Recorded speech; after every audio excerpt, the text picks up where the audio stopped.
Bonjour à tous, donc c'est Mel Fouquet du Compas, j'espère qu'on m'entend bien. Donc j'interviens sur justement sur la construction du tableau de bord et également sur la construction des fiches repères contrats de ville qui seront livrées fin du mois. Du coup, je vous ferai une présentation à la suite de du guide d'utilisation du tableau de bord sur ces fiches repères. Alors ce que je vous propose, c'est dans un premier temps, alors je vais partager d'abord mon document, excusez-moi. Là. Donc, je précise pendant que Samuel s'installe que le tableau de bord, il est opérationnel dès aujourd'hui et vous allez avoir là maintenant les indications pour vous connecter pour vous connecter sur cet outil en ligne. Exactement. Donc en fait, ce guide d'utilisation que je vais vous présenter sera disponible et téléchargeable sur Auban, donc la plateforme où est hébergé le tableau de bord. Donc pour faire un point sur le déroulé, je vais d'abord vous présenter un peu le tableau de bord dans les grandes lignes et également aussi les sources de données ainsi que les principaux outils. On fera ensemble les premiers pas dans Auban, donc je vous montrerai comment accéder au tableau de bord. Vous pourrez du coup y accéder tout de suite en même temps que de ma présentation. On fera ensemble une analyse pas par pas, un peu pour construire comment construire son analyse pas à pas. On fera ça dans le détail. Et enfin, je vous ferai une petite démonstration sur le tableau de bord directement, voilà, en choisissant une thématique. Alors, je ne vais pas revenir sur les éléments de contexte, donc l'observation d'étape de l'évaluation. Je pense que Laurence et Hervé l'ont déjà très bien introduit. Je vais passer directement du coup à la présentation du tableau de bord au banc. Donc, c'est un outil qui a été créé par le Compas et donc qui vous permet d'accéder à une batterie d'indicateurs donc mise à disposition par différentes sources et notamment de la NCT et de l'INSEE. Donc, on a recueilli environ 180 indicateurs qui sont organisés, vous le verrez dans le tableau de bord, par pilier de la politique de la ville. On a également ajouté deux autres parties, donc, qui sont les dynamiques de peuplement ainsi que les enjeux transversaux. Et toutes ces données-là sont disponibles à l'échelle exacte de vos quartiers prioritaires. Ce qu'il faut savoir, c'est que les données disponibles sur ce tableau de bord sont celles disponibles au 1er janvier 2022. Il faut savoir que l'INSEE met à jour continuellement ces données selon un calendrier qui peut varier d'une source à l'autre. Voilà, donc pour l'instant, celles que vous avez en ligne sont celles qui sont arrêtées au 1er février 2022 et elles seront bien sûr enrichies par la suite des actualisations réalisées par l'INSEE. Dans ce tableau de bord, vous trouverez des définitions et des sources pour vous aider à mieux interpréter les indicateurs, ainsi que des sites internet réalisés par le Compas qui contiennent des éléments méthodologiques pour comprendre un peu l'actualité et les questionnements autour de ces indicateurs et de l'observation en général. Vous pourrez accéder également à des évolutions dans le temps, donc c'est très important, c'est ce que disait Hervé tout à l'heure, c'est comment observer les dynamiques dans les quartiers prioritaires. Donc, on a un outil spécifique qui vous permet d'étudier ces dynamiques et enfin d'avoir des comparaisons entre le territoire, donc non seulement les territoires des quartiers prioritaires, mais aussi les territoires hors des quartiers prioritaires, donc par exemple votre PCI ou également la région Nouvelle-Aquitaine. Donc, le tableau de bord au banc est accessible via un navigateur Internet et des codes d'accès qui sont du coup disponibles pour tous. Alors, je vais vous présenter par la suite.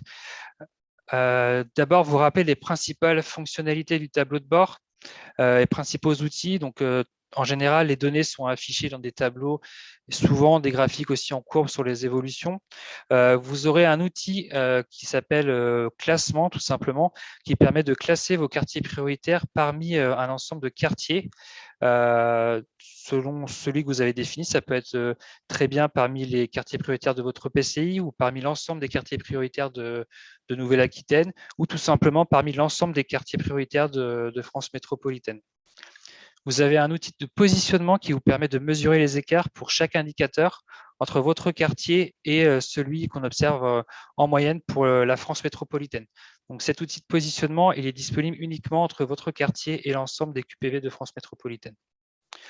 Et donc, comme je vous le disais tout à l'heure, vous avez également des aides à l'interprétation que sont les définitions ainsi que le clé de lecture. Et dernière chose importante, c'est évidemment sauvegarder vos travaux et vos analyses via un outil d'export qui vous permet d'exporter toutes tous vos indicateurs dans un fichier Excel que vous pouvez ensuite transformer vers un fichier Word. Je vous expliquerai tout cela quand on construira l'analyse pas par pas. Les zonages disponibles, alors il faut savoir que les données ne sont pas disponibles à tous les zonages. Pour les territoires en quartier prioritaire, vous aurez accès à l'ensemble des 80 QPV de Nouvelle-Aquitaine, bien évidemment. Mais aussi l'ensemble, vous avez un zonage spécifique qui contient l'ensemble des QPV de chaque EPCI. Donc, par exemple, un zonage qui s'appelle ensemble des quartiers prioritaires de Limoges Métropole. Et enfin, vous avez un dernier zonage qui concerne cette fois-ci les 1300 quartiers prioritaires de France métropolitaine.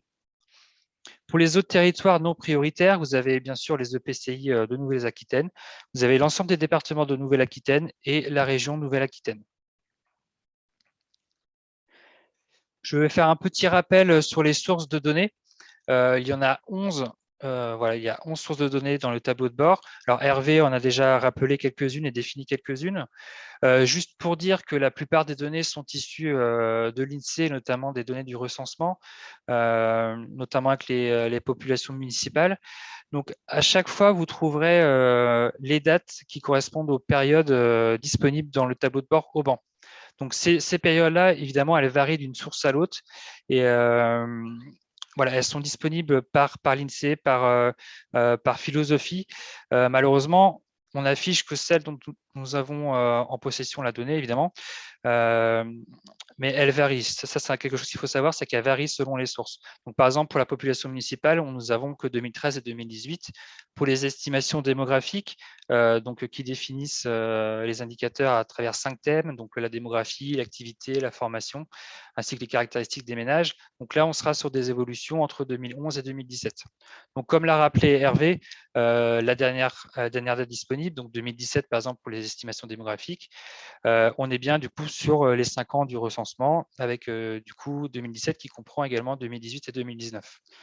A priori, les données estimation démographique 2018 devraient arriver sous peu. Donc, nous mettrons à jour ces données directement dans le tableau de bord.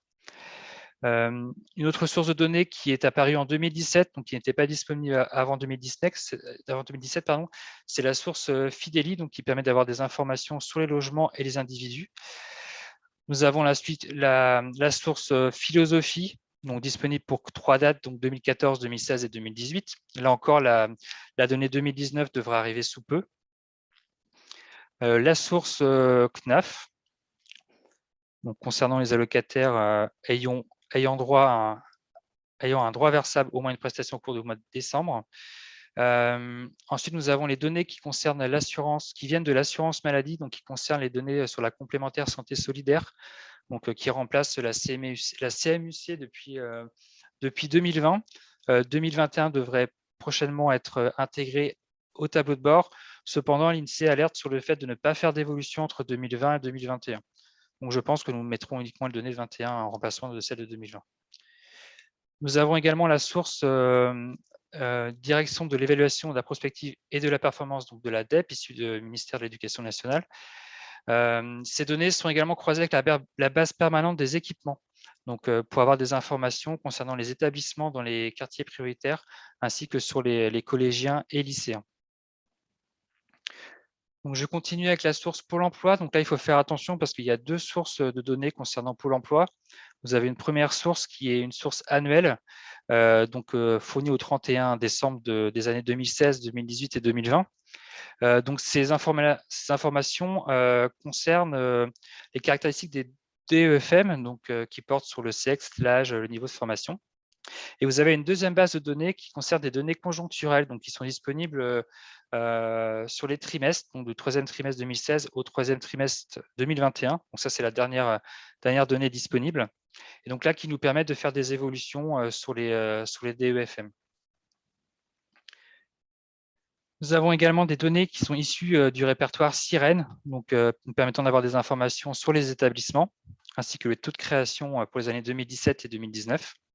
Et enfin, la source RPLS sur les logements sociaux qu'Hervé vous a parlé tout à l'heure et qui est nouvelle aussi pour les quartiers prioritaires. Donc, nous avons uniquement l'année 2019. Donc, vous le voyez, il y a certaines sources où on ne peut pas faire d'évolution.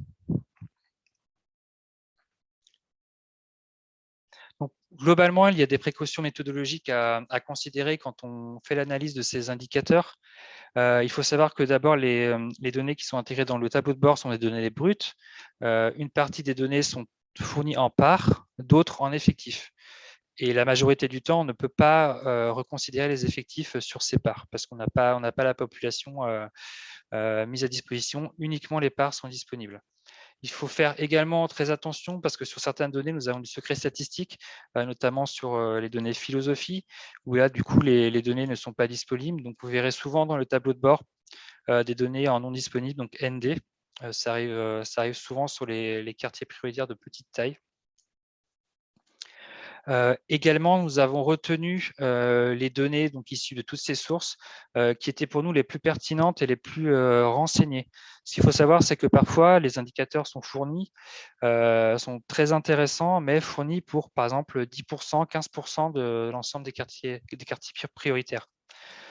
Donc, du coup, l'information n'est pas disponible pour tous. Donc, nous avons fait un choix que certaines fois de les écarter, de les mettre de côté au profit de d'autres données un peu plus complètes. Donc, on est déjà sur un socle d'indicateurs déjà important, 180. Donc, voilà, nous avons essayé de mettre les indicateurs les plus complets.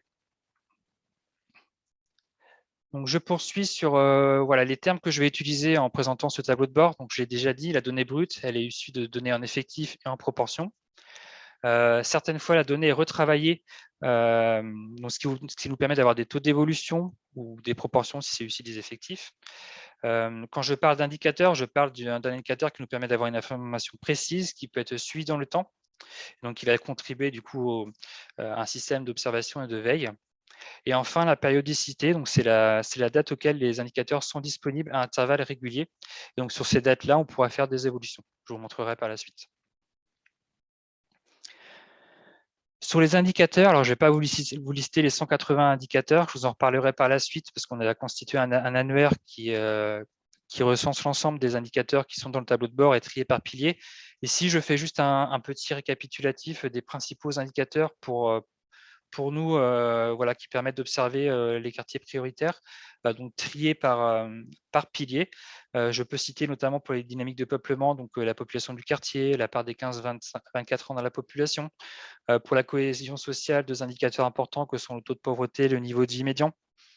Voilà, vous avez tout un panel de ce qui se fait dans le tableau de bord. Donc, je vais passer au troisième chapitre qui est le premier pas dans Auban. Tout d'abord, vous montrer le site internet, du coup, l'adresse qui vous permet de vous connecter. Alors, ce que je vous propose, c'est que pour ceux qui le souhaitent, vous pouvez vous connecter directement à la plateforme Auban.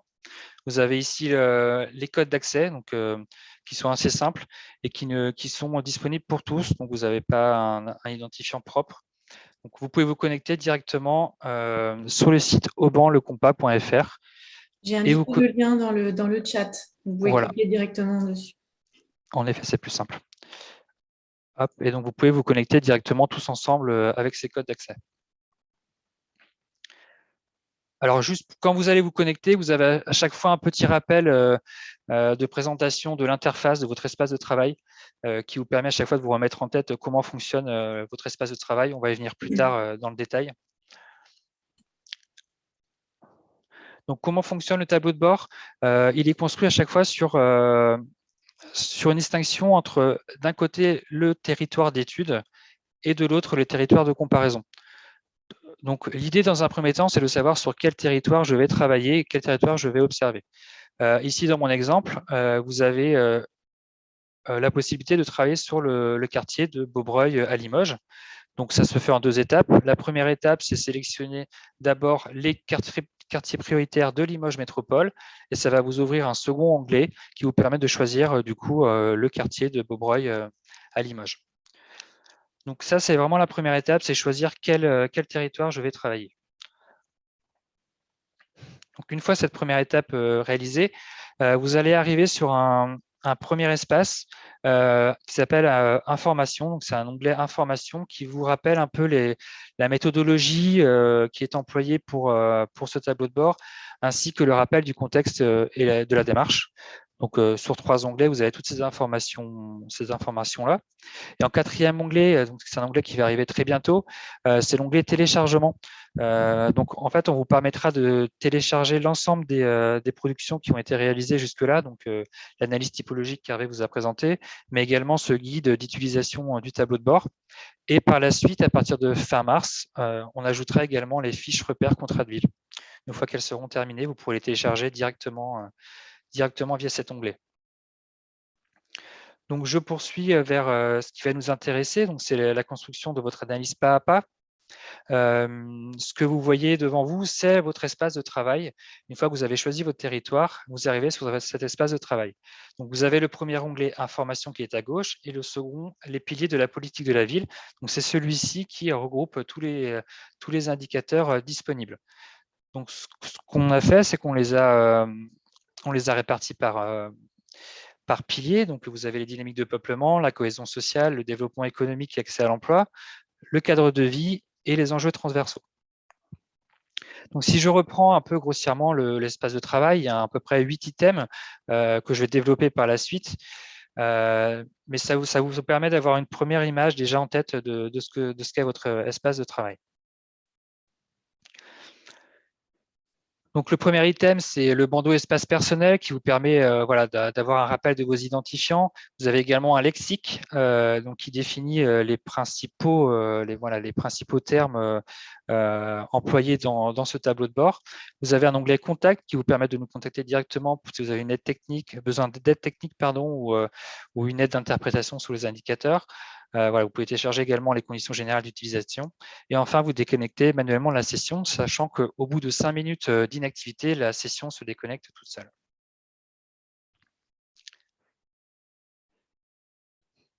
Donc, l'item aussi important, c'est le changement de territoire. Donc, vous avez sélectionné un territoire tout au début de la connexion. Vous pouvez à tout moment changer de territoire en cliquant simplement sur la loupe. Donc là, par exemple, vous cliquez sur Limoges-Beaubreuil et ça vous propose à nouveau de sélectionner un territoire parmi les zonages disponibles. Donc ça, c'est pour votre territoire d'étude et vous avez ensuite la possibilité d'ajouter jusqu'à 9 territoires en comparaison. Donc c'est ce qu'on appelle les territoires complémentaires. Donc ceux-ci sont disposés dans le petit module qui se situe à droite de votre espace de travail et qui vous permet d'ajouter les territoires que vous souhaitez. Donc, par exemple, vous pouvez ajouter les 9 autres quartiers prioritaires de Limoges ou alors l'ensemble des QPV de Limoges, l'ensemble des QPV de la région, etc., etc.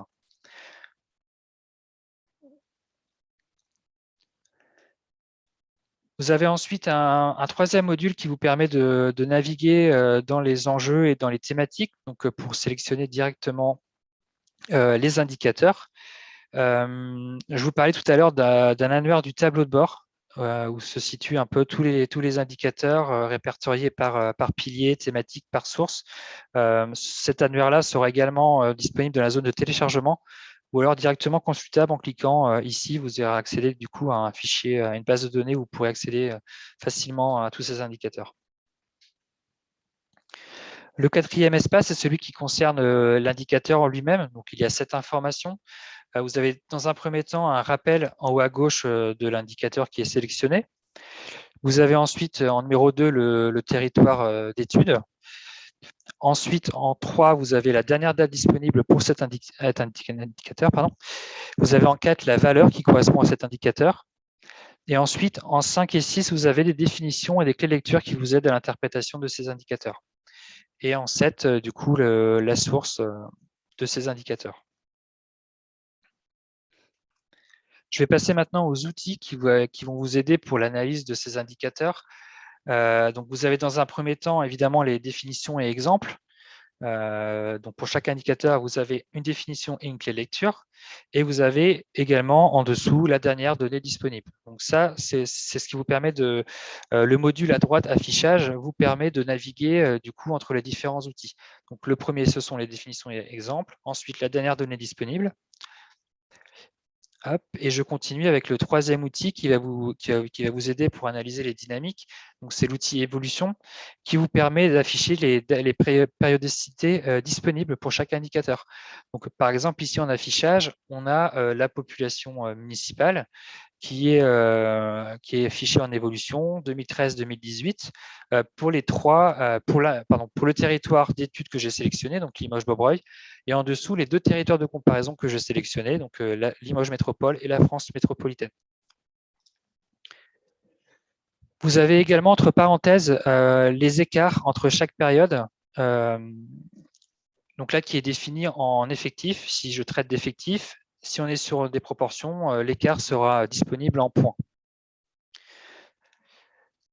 Et j'ai un deuxième exemple ici sur le taux de pauvreté de la population, où là, j'ai 3 périodes. Donc, à partir de 3 périodes, on a une aide supplémentaire en interprétation qui est le graphique, qui vous permet un peu de situer la dynamique. Voilà, et donc ici, j'ai 3 territoires de comparaison, l'ensemble des QP de France métropolitaine, Limoges Métropole et Nouvelle-Aquitaine.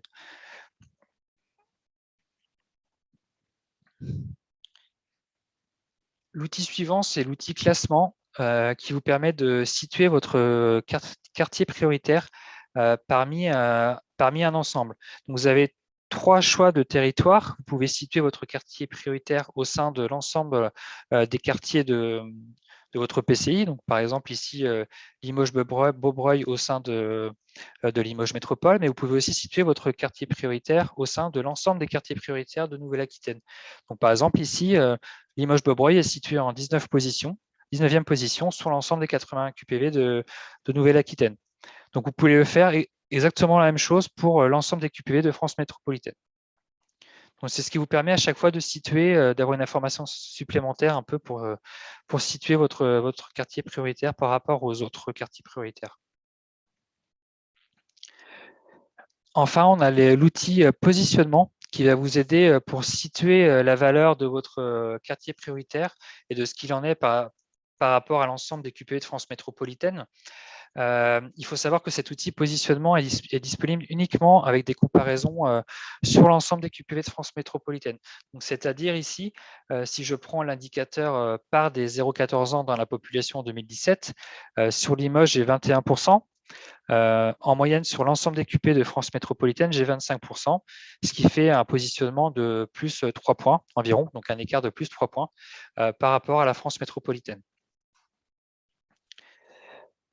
Et enfin, un dernier outil qui peut vous aider à contextualiser et avoir plus d'informations sur le contexte socio-économique de vos quartiers prioritaires, ce sont 2 sites internet qui sont créés par le Compas, donc la base documentaire, ainsi que le centre d'observation de la société, donc qui livre un état des lieux plus général des tendances socio-économiques de vos quartiers. Vous avez également un module qui s'appelle module pilier qui vous permet de naviguer plus rapidement dans les enjeux, c'est-à-dire que pour chaque enjeu, par exemple ici cohésion sociale, vous avez les thématiques associées.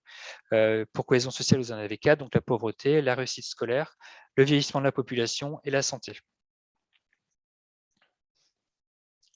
Et dernière étape importante pour sauvegarder vos travaux. Alors, ce qu'il faut savoir, c'est que comme vous n'avez pas de session personnalisée, vous ne pouvez pas non plus sauvegarder votre travail à l'intérieur de votre espace de travail.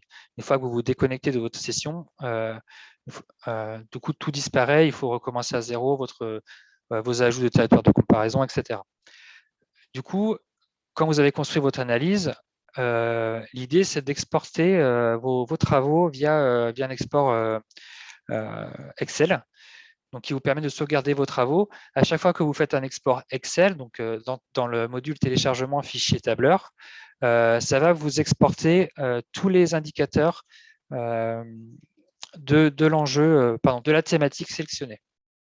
Donc, par exemple, ici, pour la population du quartier, vous avez le tableau qui regroupe en évolution les effectifs des quartiers de Beaubreuil, par exemple. Donc ça, c'est pour la feuille numéro 1, mais pour la feuille numéro 2, vous trouverez également les autres indicateurs de cette thématique, qui est par exemple la part des femmes dans la population en pourcentage. Donc ça, c'est le premier outil qui vous permet d'exporter. Vous avez également d'autres solutions pour exporter vos données, sauvegarder vos données. Vous pouvez également copier-coller les données d'Excel vers un outil de traitement de texte, Word par exemple. Vous pouvez également sélectionner directement les tableaux, les copier-coller dans un traitement de données ou également faire une copie d'écran. Voilà, vous avez plusieurs possibilités pour sauvegarder vos travaux. Je vous montrerai comment ça fonctionne par la suite. Donc, ce que je vous propose, c'est de vous montrer une démonstration directement sur le tableau de bord. Hop, je ne sais pas si vous avez des questions à ce stade, éventuellement.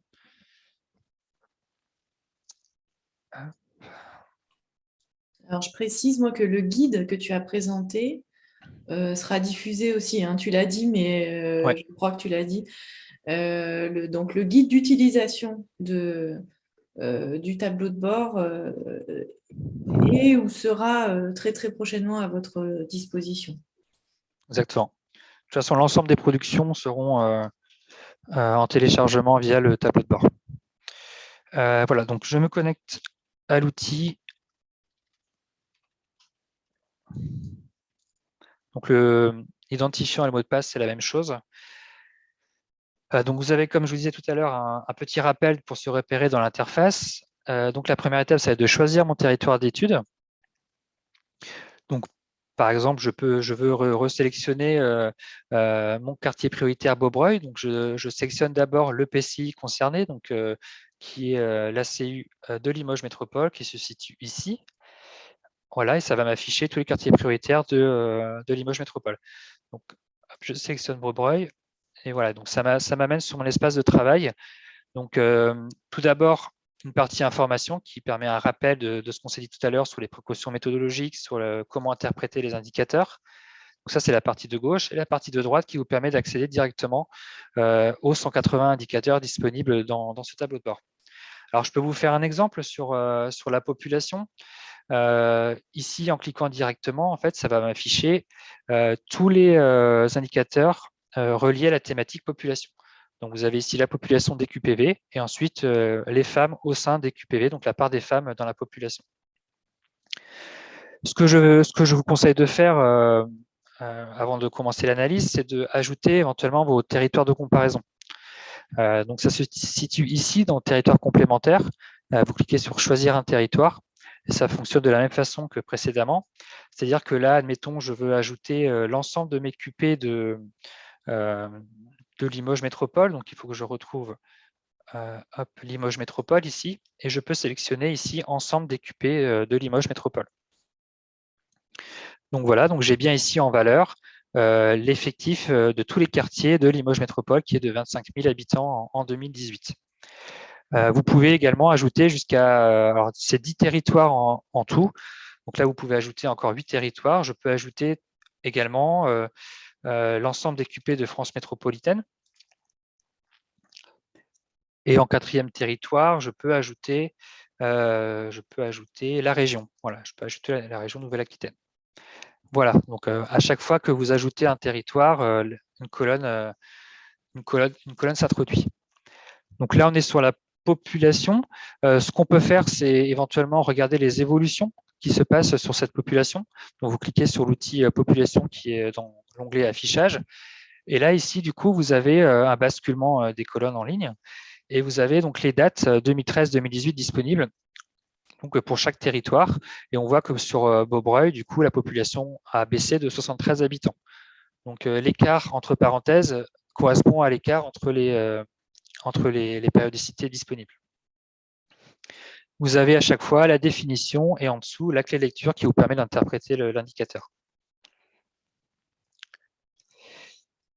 Alors, je vais changer d'indicateur pour que ce soit plus parlant parce que sur la population, ce n'est pas forcément l'indicateur le plus parlant pour ensuite parler du classement et du positionnement. Je peux basculer sur un indicateur du taux de pauvreté, par exemple. Là, écoutez, je peux vous faire ça, c'est un exemple très parlant. C'est aussi la disponibilité des données que j'expliquais tout à l'heure, c'est que parfois la donnée n'est pas disponible pour toutes les échelles. Donc là, sur l'ensemble des quartiers prioritaires de Limoges, je ne peux avoir cette donnée parce qu'elle est fournie de base en part pour chaque quartier prioritaire. Donc je ne peux pas rétablir, je ne peux pas réestimer la part globale des QPV de Limoges Métropole. En revanche, cette information est disponible pour l'ensemble des QP de France métropolitaine et pour la Nouvelle-Aquitaine. Donc, vous voyez que le taux de pauvreté est de 52% en 2018 à Beaubreuil contre 14% en Nouvelle-Aquitaine. Comme il n'y a plus de date, vous avez un petit graphique en courbe qui vous permet un peu de situer la dynamique. Donc, ça, c'est pour l'outil évolution. On peut passer sur l'outil classement. qui vous permettent justement de situer votre quartier prioritaire parmi d'autres. Vous avez ici le classement dans la zone d'étude. Donc, par exemple, ici, le tableau sur le taux de pauvreté, il va situer votre quartier prioritaire sur l'ensemble des quartiers prioritaires de Limoges Métropole. Donc là, on voit que Beaubreuil est situé en 5e position. Mais je peux aussi choisir de situer mon territoire parmi l'ensemble des quartiers prioritaires de Nouvelle-Aquitaine, donc en cliquant ici. Hop. Et là, du coup, vous voyez que Beaubreuil arrive 19e sur les 81. Vous avez un petit outil qui s'appelle la loupe. Ici, là, vous pouvez cliquer dessus et vous avez accès à l'ensemble des quartiers prioritaires. Donc, on voit que le taux de pauvreté est le plus élevé au Porte-Ferré, avec 63%, alors que cette valeur est au minimum à 32% à Saint-Michel. Et non disponible pour les Capucins et Montmousseau parce que ce sont des quartiers de petite taille. Vous pouvez également situer votre quartier prioritaire parmi l'ensemble des QPV de France métropolitaine. Hop, voilà, et on voit que sur les 1300 QPV, Beaubreuil apparaît à la 220e place. Et vous pouvez également faire défiler les 1300 QPV. Voilà, on voit que Perpignan arrive en première position avec 72%. Donc ça, c'est pour l'outil classement. Et vous avez enfin le dernier outil positionnement. Voilà, donc il va situer à chaque fois votre valeur en fonction de celle de l'ensemble des QPV de France métropolitaine. Et on s'aperçoit que concernant le taux de pauvreté pour Beaubreuil, on a un écart qui est positif de 7 points entre celui du quartier prioritaire de Beaubreuil et l'ensemble des quartiers prioritaires de France métropolitaine. Si vous laissez votre souris sur le chiffre, vous avez une petite aide qui vous permet d'interpréter la donnée. Et en cliquant sur le point d'interrogation, ici, une petite méthode qui vous explique comment est calculé cet outil de positionnement.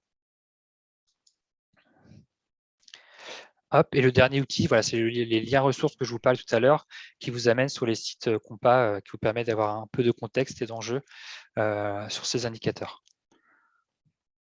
Vous avez ici aussi le module pilier qui vous permet de naviguer directement et plus facilement dans les thématiques, donc en cliquant dessus.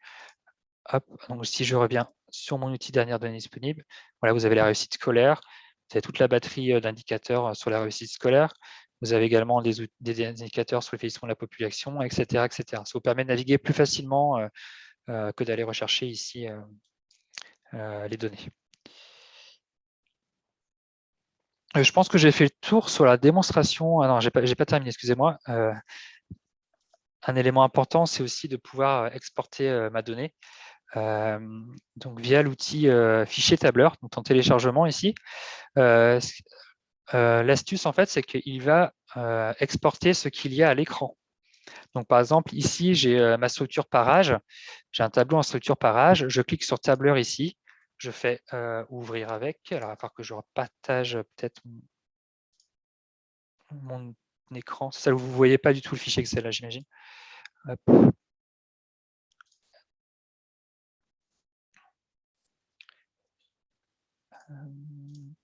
Voilà. Donc, voilà l'export.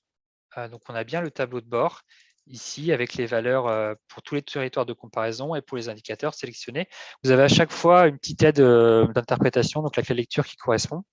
Et comme je vous disais tout à l'heure, vous avez la possibilité de copier-coller ces éléments-là dans un fichier Word directement, ou bien de passer ici en sélectionnant, en faisant un clic droit, copier-coller. Ça fonctionne très bien sur Word et sur Excel, ou de faire une copie d'écran directement sur ce qui est affiché dans votre espace de travail. Voilà comment fonctionne un peu, comment construire votre analyse sur l'outil Auban.